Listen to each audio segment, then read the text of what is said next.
What's up, Barnhill family? And welcome back to the channel. Yo. Guys, just real quick, whenever we drop these videos, we always do a premiere on YouTube. We love that feature because we love to engage with you guys when the videos drop. So if you turn on those bell notifications, you'll get notified when we drop videos, and you can join us on the live if you want to. It's always a good time. For sure. So, Nick, let's get into the people's main event. We got Michael Chandler taking on Justin Gaethje. I am so excited for this fight. I am going to try to devise a prediction as this video goes along, because as it sits right now, I have no idea who's winning this fight.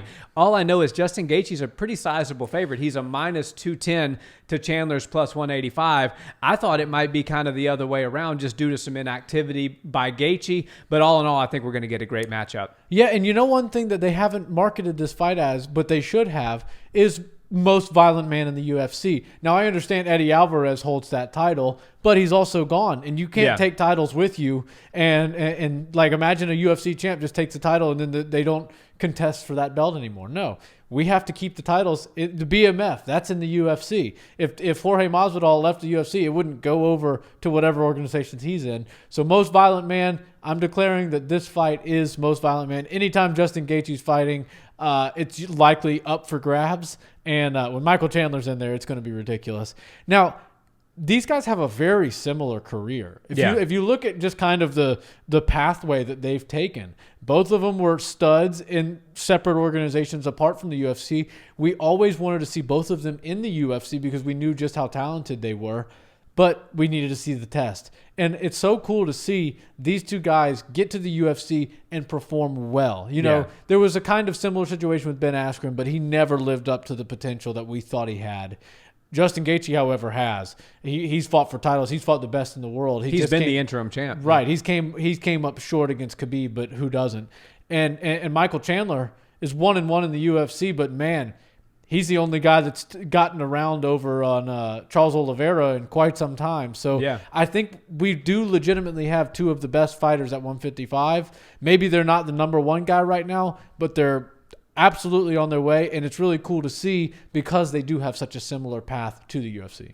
Yeah, and listen, if Charles Oliveira wasn't tough as an old leather boot, Michael Chandler's your UFC champion right now. I mean, he had Oliveira really hurt in that first round. I believe it was a 10-8 round, and that was the first round that Oliveira has dropped in, I think, over 5 years, and certainly like 9 fights or something like that. It's insane. I mean, Oliveira is, quite frankly, one of the most overlooked champions in the UFC right now. The guy is an absolute stud. But this video is about Chandler Gaethje, and I cannot wait for this fight. And I think a lot of people are putting some steam and some hype behind Michael Chandler, and rightfully so, thinking he's going to win this fight. I think I'm going to be the odd man out here and actually pick Justin Gaethje to win this fight, because we all saw what he did in his last performance, and it wasn't great against Khabib. But again, who has looked great against Khabib? No one has.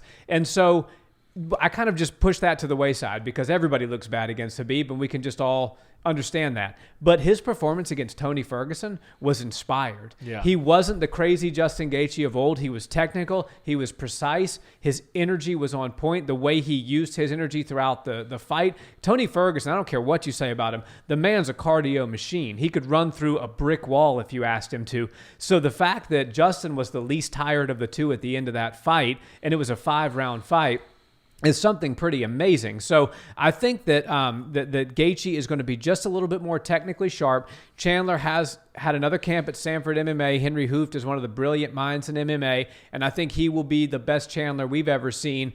But Justin Gaethje has said, I don't care what Islam Makhachev just did, I'm beating Michael Chandler, and I'm getting a title shot next. And while I was kind of up in the air as to who will win this fight, and I'm still not super bullish on it, I'm going to go Gaethje because I think he realizes this is his chance to be an undisputed UFC world champion, and I think he's going to be just a tad crisper than Michael Chandler, and I think he's going to win. I think this one's going decision. It's weird. I know it sounds crazy, but both of these guys are tough, and I think that they're both going to slug it out. But it's going to take somebody hitting somebody over the head with a steel baseball bat to get one of them out of there. So I'm going fight of the night, 29-28, Justin Gaethje. Oh, wow. Yeah, and it's a 3-rounder, huh? Yeah, it's a 3-rounder because it's just, that's what took me a second there. I was going to maybe pick TKO if it was a 5-rounder, but I think both of these guys got the gas for 3. Yeah, I gave you that look because I thought there's no way this is going the distance if this is 5 rounds, but of course it is a 3-round fight. So that does kind of increase the chances a little bit. Here's the thing. Justin Gaethje, if he can fight that composed, calm style like he did against Tony Ferguson and just do what he has to do to win, then we would see him beat Michael Chandler, and I think it wouldn't be all that close. But Michael Chandler is an atom bomb. He explodes, and he has looked nothing short of spectacular since he got into the UFC. Amazing career before that. But when you look at his fight against Dan Hooker, amazing as long as it lasted. He doesn't have a ton of UFC minutes as of right now, probably less than 10. But the first round against Charles Oliveira was amazing. The second round, he did lose, but and then that cost him the whole fight. But I just feel like Michael Chandler is a true man on a mission. Justin Gaethje has kind of seemed gone for the past while. And I think that while we don't know how ring rust operates with both of these guys, it usually isn't a good thing. Michael Chandler said yes to every opportunity. He's fought more frequently. He's fighting really tough guys. And I just think that he's going to be able to pull a wild fight out of Justin Gaethje. Justin Gaethje is everybody knows he's the most violent man in the UFC, but he's about to get a run for his money. And when he smells that Michael Chandler is bringing that kind of pressure and that kind of heat, he's going to turn it up. That's in him is to match the level. So I think we're going to get a ridiculous fight. I think that Justin is a little bit chinnier than Michael Chandler. I think he's been hit too many times, and so his chin has gone a little bit. We're going to see a couple of crazy wobbles, maybe from both guys, but I honestly think that Michael Chandler gets like a second or third round TKO finish. I think he cracks him, sends him on doing the chicken dance, drops him, and then ground and pound punches to stop the fight. Yeah, I mean, I could definitely see that scenario playing out as well. Like I said, I'm not super bullish on my pick here, but I will note that I wonder what that will do for the morale of Whitman's team if that happens. Yeah. Because Justin Gaethje is going to be the first one of the night for Trevor Whitman's fighters. If he does get finished by Michael Chandler, does that affect Rose and Kamaru in some way? Maybe, maybe not. Probably not. They're both super buttoned up professionals, but it's just something worth noting. Does Trevor come back to the locker room a little disheveled, and does that make any difference? They're just really talking points, no way to prove it. We will see on Saturday night, but I think that team is as professional as they come.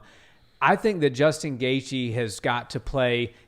I would say you're right. Chandler's going to bring that dogfight out of him, and he very well may. It may just be something that he just can't control. It's like waving a T-bone steak in front of a dog. Even the most well-trained dog was, salivating to go get it. Right. But I will say that Justin is trying to make a point. He's not the kind of argumentative guy on Twitter that he has been this week, but he's been going back and forth with DC of all people, who's like also the nicest guy.